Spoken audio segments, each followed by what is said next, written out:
Okay, welcome back दोस्तों। Third lecture में आज हम सीखने वाले हैं एम्प्लॉयमेंट। यस, जैसे कि आपने बिजनेस समझा, आपने प्रोफेशन समझा, अब हम देख रहे हैं एम्प्लॉयमेंट। इसमें क्या क्वेश्चन आ सकता है और क्या इसके पॉइंट रहेंगे। दोस्तों, अगर आपने प्रीवियस लेक्चर देखा है, कौन सा वाला, प्रोफेशन, तो उसके जो पॉइंट्स थे, राइट, फीचर्स के, मोर और लेस वही पॉइंट यहां पे रहेंगे, सिर्फ एक्सप्लेनेशन थोड़ा बहुत बदल जाएगा। लेकिन what do you mean by employment, अगर मैं यहां से स्टार्ट करूं, सो पे अटेंशन। पहले तो मैं पढ़ लेता हूं, फिर आपको पिक्चर्स में कुछ इमेजेस दिखाऊंगा ताकि आपको समझेगा। चलो लेट्स रीड इट। क्या है? It is an economic activity in which people work for others. पहला तो कौन सा एक्टिविटी है? Economic activity. जब आप ये वर्ड लिख रहे हो तो समझ रहे हैं ना आपको, नॉन इकोनॉमिक एक्टिविटी और इकोनॉमिक एक्टिविटी में क्या फर्क था आपको बहुत अच्छे से पता है करके। There is a employer and employ relationship. Yes sir, employer and employer मतलब, एम्प्लॉय मतलब क्या बेटा? Pay attention, right. ध्यान से इस चीज को, इस एग्जाम्पल को समझना, आपको सारी बातें ध्यान समझ में आ जाएगी। आप एक सीरियल देखते हो टीवी पे, कौन सा सीरियल सर? तारक मेहता का उल्टा चश्मा। उसमें जो गड़ा इलेक्ट्रॉनिक में जेठालाल है, राइट, उन्होंने, उनका वो शॉप है, उन्होंने किसको, वो जो बागा है और बागा के साथ जो वो अंकल रहते हैं, राइट, नटू काका, उन लोगों को उन्होंने जॉब पे रखा है। तो मुझे बताओ काम किसने दिया? जेठालाल ने। तो जेठालाल कौन हो गया? एम्प्लॉयर। और कौन वहां पे काम कर रहे हैं? नटू काका एंड व्हाट, योर बागा। सो ये दो कौन हो गए? एम्प्लॉय। अगर मैं इस एग्जांपल में आपको समझाऊं, सो एम्प्लॉयर एंड एम्प्लॉय, बहुत बच्चों को ये पहले पता रहेगा, लेकिन जिनके सामने नए वर्ड आए, सर एम्प्लॉयर मतलब कौन और एम्प्लॉय मतलब कौन, तो जो काम देता है उसे क्या कहते हैं? एम्प्लॉयर। और जिन्हें काम मिलता है या जो काम करते हैं उन्हें क्या कहते हैं? Employees sir. Yes, employer is the person who offer the work and the person who accept the work is called employ. Yes, जो काम ऑफर करता है उसे एम्प्लॉयर कहते हैं, और जो एक्सेप्ट करता है उस ऑफर को, काम करने को, जैसे नटू काका एंड बागा, वो कौन हो गए? Employees. Remuneration and term and condition are agreed by both of them. Yes, तो पहले तो देखो ना, नटू काका कहते हैं ना सैलरी बढ़ाओ, पगार बढ़ाओ। तो ये क्या होता है? जब वो काम करने को आए तब टर्म्स एंड कंडीशन, कितने घंटे का जॉब रहेगा, तुम्हें कितने पैसे दिए जाएंगे, ये टर्म्स एंड कंडीशन क्या होते हैं? पहले ही डिसाइड कर दिए जाते हैं। तो सर एम्प्लॉयमेंट को आपको ये चीज समझा क्या? Yes sir. तो अभी थोड़ा एग्जांपल अपने स्क्रीन पे देखना। ये कौन कर रहे हैं? आपका ऐसे रहेगा ना कि यार आफ्टर योर एजुकेशन, ग्रेजुएशन या क्वालिफिकेशन, मैं कुछ भी कहूं, आप अगर कहीं पे जॉब कर रहे हो तो आप क्या हो जाओगे? एम्प्लॉय हो जाओगे, राइट सर। ये एग्जांपल देखो, कुछ स्किल्ड एम्प्लॉय रहते हैं, मतलब अगर मैं एजुकेशन के क्राइटेरिया में इसको तोलूं तो ऐसे हो जाएगा स्किल्ड, मतलब जिनके पास प्रॉपर डिग्री है, जो प्रॉपर उस पर्टिकुलर काम में अपना एक्सपर्टीज रखते हैं, राइट। डॉक्टर, उन्होंने उसमें बहुत वक्त दिया है, बहुत प्रैक्टिस की है, तो जाके उसे मैं स्किल्ड लेबर कहूंगा, राइट। चार्टर्ड अकाउंटेंट, स्किल, एक स्किल है हमारे पास, तो जाके हम वो काम कर सकते हैं। वैसे कुछ अनस्किल्ड वर्कर रह गए, राइट। अगर आप, बट ऑब्वियस इनका भी रिस्पेक्ट है, ये भी बहुत इंपॉर्टेंट पार्ट है हमारे इकोनॉमी का। ये बहुत ही, बोलते ना कि एक रिस्पेक्ट है, कोई भी काम छोटा या बड़ा नहीं होता, लेकिन हम कहीं ना कहीं आपको वर्ड आएगा अनस्किल्ड लेबर। सो आप चार्टर्ड अकाउंटेंट, डॉक्टर को नहीं बोल सकते आप ऐसे काम करो, राइट। ये काम गलत नहीं है, लेकिन नॉलेज के हिसाब से हर पर्सन को अपने अपने हिसाब से उस लेवल का काम दिया जाता है। तो स्किल लेबर, अनस्किल लेबर, ये चीजें भी आपको सुनने में आएगी। तो एम्प्लॉयमेंट आपको समझ रहा है सर? ओके, चलो अब हम पढ़ना स्टार्ट करते हैं। इसमें मैं इमेज आपको कम दिखाऊंगा क्योंकि ऑलरेडी सारे इमेजेस मैंने आपको दिखा दी थी, या फिर अगर मैं चाहूँ तो आपको इमेजेस वापस भी दिखा सकता हूँ पे अटेंशन करके। ओके, ये देखो, सबसे पहले हमारा इमेज क्या था? आपको तो पहला वाला आंसर आ जाना चाहिए, एम। हमने बिजनेस का, प्रोफेशन का एम देखा था, वैसे यहां पे भी एक एम है। अभी हमारा फीचर का आंसर स्टार्ट हो जाएगा। आपको क्वेश्चन क्या आएगा? What do you mean by employment and what are the features of employment. 5 से 6 मार्क्स, 5 से 8 मार्क का अगर क्वेश्चन आया तो आपको ये सारे पॉइंट्स लिखने हैं सर, लेकिन ये 3 पॉइंट अच्छे से लर्न कर लिया, समझ लो, समझा? ओके सर, आगे बढ़ते हैं। Aim, the main aim is to earn money for what meeting needs of the employ and employer. सबका यही होता है भाई, बट ऑब्वियस क्या है कि पहला एम क्या है? पैसा कमाना, विषय खत्म, समझा? एम क्या है? To earn money. ओके, दूसरा क्वालिफिकेशन, जैसे प्रोफेशन में क्वालिफिकेशन में हमने क्या लिखा था? डिग्री जरूरी है, मतलब क्वालिफिकेशन होना मस्ट है। यहाँ पे देखते हैं, each job require some qualification. हर काम करने के लिए कुछ ना कुछ तो क्वालिफिकेशन चाहिए। The job can be skilled और अनस्किल्ड, राइट। डॉक्टर, स्किल्ड काम हो गया, जैसे कि मैंने ये वाले लेबर का एग्जाम्पल दिया था आपको, स्क्रीन पे देखते रहना।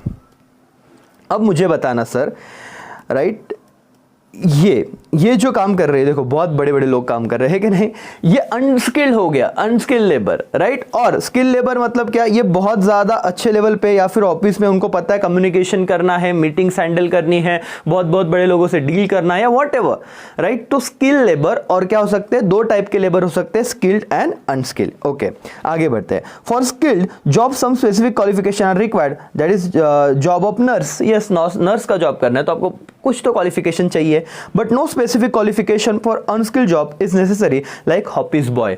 अब क्या आपको क्वालिफिकेशन वाला मुद्दा अच्छे से समझा क्या, लिखते आएगा क्या? Yes sir, each job require some qualification, ये पहला पॉइंट लिखोगे। दूसरा, दो तरह के आपको वर्कर लग सकते हैं, एक स्किल और एक क्या, अनस्किल।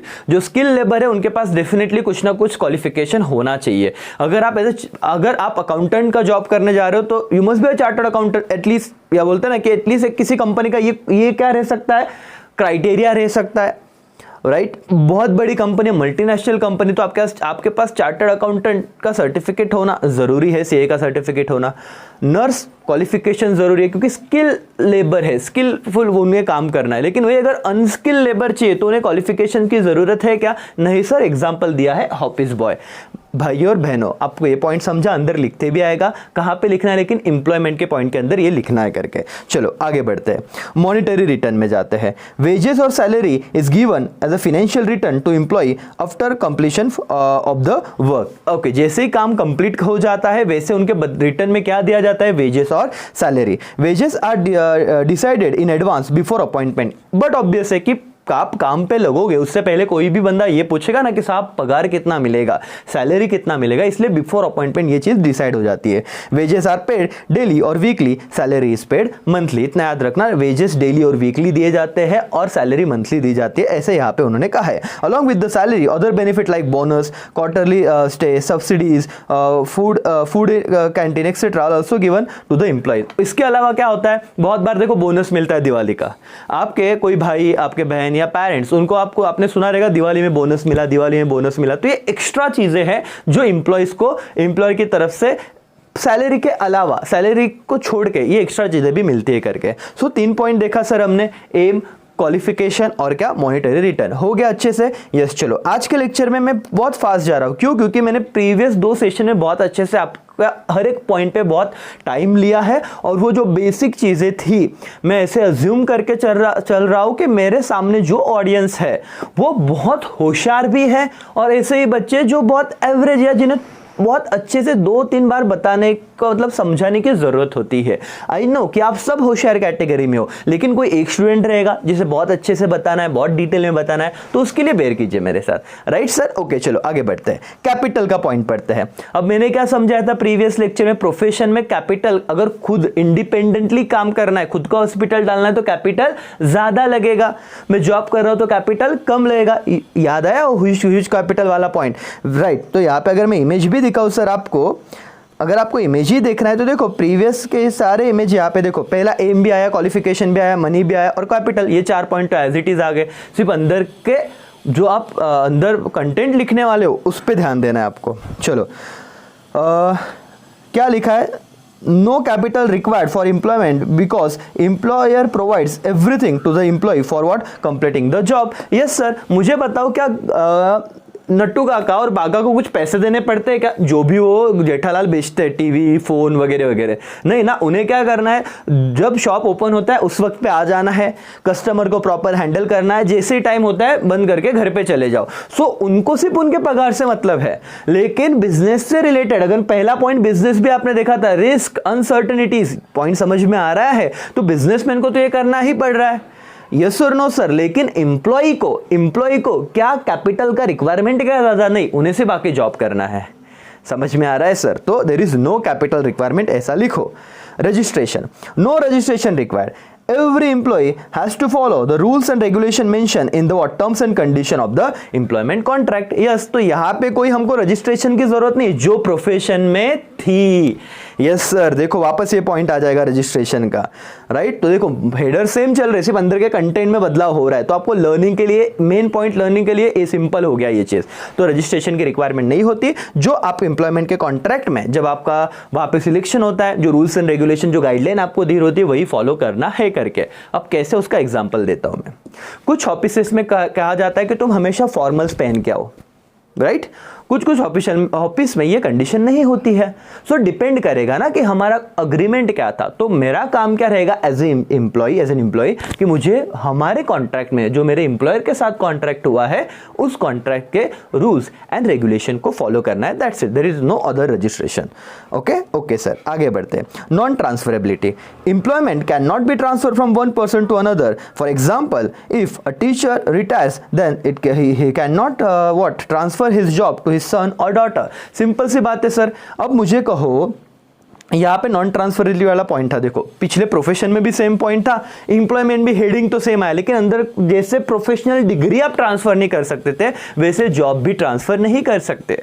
फॉर एग्जाम्पल, मैं कल बीमार हो गया, राइट। मेरा जो ऑफिस बॉय है, मुझसे कहूंगा अरे आज का लेक्चर आप ले लो, तो क्या आप सुनोगे? तो भी नहीं सर। क्यों सर? क्योंकि बट ऑब्वियस ये स्किल वाला काम होगा ना, ये मैं ट्रांसफर नहीं कर सकता। अब जो काम मुझे आता है वो मुझे ही आएगा, वो किसी और पर्सन को मैं आके बोलूंगा आप कर दो ना, चलेगा क्या? डेफिनेटली नहीं चलेगा सर। सो ये एक चीज याद रखना, जिस हिसाब से आप डिग्री नहीं ट्रांसफर कर सकते थे, उसी तरह एम्प्लॉयमेंट में आप अपने जगह पे बोले टीचर है तो मैं मेरे बच्चे को, मेरी बेटी को लगा दूं काम पे, ऐसा डेफिनेटली नहीं होगा। तो there is non transferability. And last, nature of work, every employ is expected to complete the work which is given to him. The nature of job decided the nature of what work। Simple सी बात है कि यहाँ पे nature क्या है कि जो एम्प्लॉयर ने कहा जितना उन्हें काम, भाई इतने टाइम में आपको इतना इतना काम करना है, पर्टिकुलर जो टारगेट है उन्हें कंप्लीट करना है, गिवन टास्क को कंप्लीट करना, that is the nature of work. कितने पॉइंट हुए सर? 7 पॉइंट हुए। क्या आपको याद रहेगा? और देखो यही था नेचर ऑफ वर्क। तो आज का लेक्चर आपने किया ना, बहुत स्पीड में हुआ, लेकिन इसके पीछे हमारा कल का और परसों का लेक्चर था।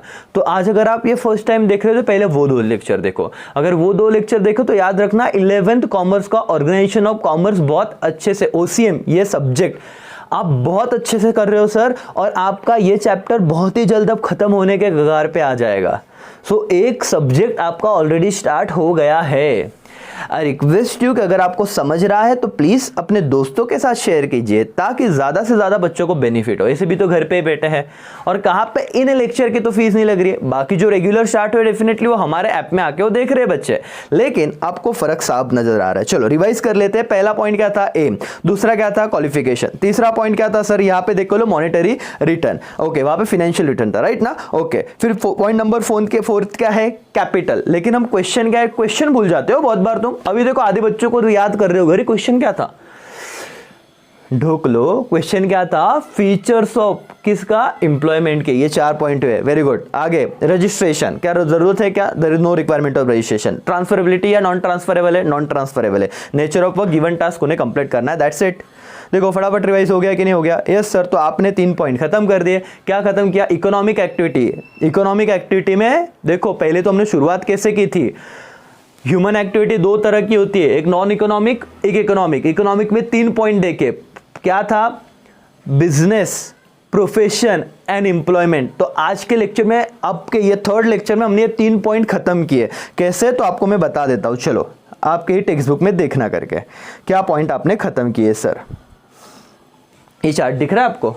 एक तरफ है इकोनॉमिक एक्टिविटी और एक तरफ है एक तरफ है नॉन इकोनॉमिक एक्टिविटी, एक तरफ है इकोनॉमिक एक्टिविटी। बिजनेस और उसके फीचर समझे? यस। प्रोफेशन उसके फीचर समझे? यस। एम्प्लॉयमेंट और उसके फीचर समझे? यस। तो एक मुद्दा भी यहाँ पे क्लियर हुआ आपका सर, ठीक है। तो होप सो आपको ये लेक्चर बहुत सारा बेनिफिट दे रहे होंगे और आपको समझ भी रहा होगा। सो आपको अगर क्लास में रजिस्ट्रेशन करवाना है तो जल्द से जल्द कीजिए, क्योंकि टॉप 50, यस, हम सुपर 50 बच्चों को ही एडमिशन दे रहे हैं। अगर आप नासिक से हो तो आपने बट ऑब्वियस रजिस्ट्रेशन बहुत जल्द से जल्द करवाना चाहिए, क्योंकि बहुत कम एडमिशन है जो अभी बच गए हैं, जो मतलब उसके बाद एडमिशन फुल हो जाएगा हमारा। और एक बात याद रखो, सुपर 30 मूवी तो आपने देखा ही है, कम बच्चे रहे तो हर एक बच्चे पे, हर एक इंडिविजुअल बच्चे पे पूरा फोकस करते आता है। हम लोग हर बच्चों को इक्वल ट्रीट करेंगे।